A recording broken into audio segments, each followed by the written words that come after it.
बिहार की सियासत इन दिनों फिर से गर्मा गई है। वजह है नेता प्रतिपक्ष तेजस्वी यादव और मतदाता सूची से जुड़ा एक बड़ा विवाद। एक ऐसा विवाद जो सिर्फ सियासी बहस नहीं बल्कि जिसके पीछे कानूनी पेच और संवैधानिक सवाल भी खड़े हो रहे हैं। सवाल यह है कि क्या तेजस्वी यादव से वोट देने का अधिकार छीना जा सकता है? क्या उन्हें 1 साल की सजा हो सकती है या फिर भारी जुर्माना भरना पड़ सकता है? नमस्कार, आप देख रहे हैं बेजोड़ बिहार और मैं हूं ऋचा।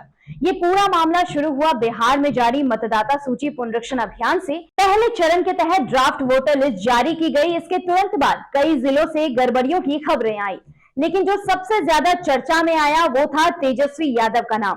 तेजस्वी यादव ने प्रेस कॉन्फ्रेंस कर दावा किया कि उनका नाम वोटर लिस्ट से गायब है। उन्होंने इसे एक साजिश करार दिया और सीधे तौर पर चुनाव आयोग पर कई सवाल खड़े किए। लेकिन उनके आरोपों के कुछ देर बाद ही चुनाव आयोग ने जवाबी दस्तावेज जारी करते हुए साफ कर दिया कि तेजस्वी यादव का नाम मतदाता सूची में मौजूद है।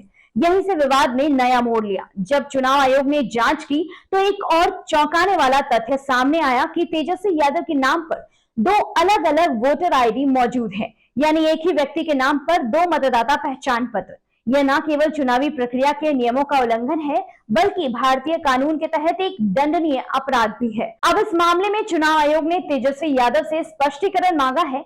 आयोग ने उन्हें नोटिस जारी किया है और जवाब तलब किया है। आखिर उनके नाम से 2 वोटर आईडी कैसे बनी? यहाँ ये समझना जरूरी है कि जनप्रतिनिधित्व अधिनियम 1950 की धारा 17 और 18 के अनुसार एक व्यक्ति के पास 2 मतदाता पहचान पत्र होना पूरी तरह से गैर कानूनी है।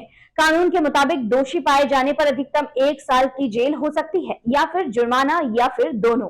इतना ही नहीं, अगर यह साबित हो जाए कि किसी व्यक्ति ने जानबूझकर 2 वोटर आईडी बनवाए हैं तो उसका वोट देने का अधिकार भी निलंबित किया जा सकता है। यानी वह भविष्य में मतदान करने के अपने मौलिक अधिकार से भी वंचित हो सकता है। ऐसे में तेजस्वी यादव के लिए यह मामला सिर्फ एक प्रशासनिक गलती नहीं बल्कि गंभीर कानूनी चुनौती बन सकता है।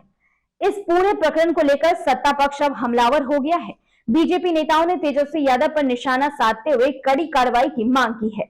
उनका कहना है कि अगर आम नागरिक के खिलाफ इस तरह की स्थिति में कार्रवाई होती है तो एक नेता होने के नाते तेजस्वी यादव को भी कानून के दायरे में लाया जाना चाहिए।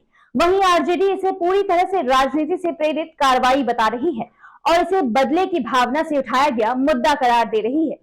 इस बीच चुनाव आयोग ने यह भी बताया है कि जिन मतदाताओं का नाम 2 जगहों पर दर्ज है वे सुधार के लिए फॉर्म 7 भर सकते हैं।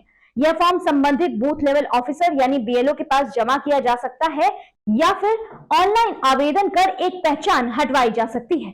फिलहाल आयोग पूरे राज्य में गहन जांच कर रहा है ताकि डुप्लीकेट एंट्री, फर्जी नामांकन और पहचान की दोहराव जैसी गड़बड़ियों को खत्म किया जा सके। मतदाताओं से भी अपील की गई है कि वे अपने नाम की जांच करें और अगर कोई गलती नजर आए तो समय रहते सुधार कराएं। अब बड़ा सवाल यही है कि क्या तेजस्वी यादव पर कार्रवाई होगी या फिर यह मामला सिर्फ एक राजनीतिक बहस बनकर रह जाएगा।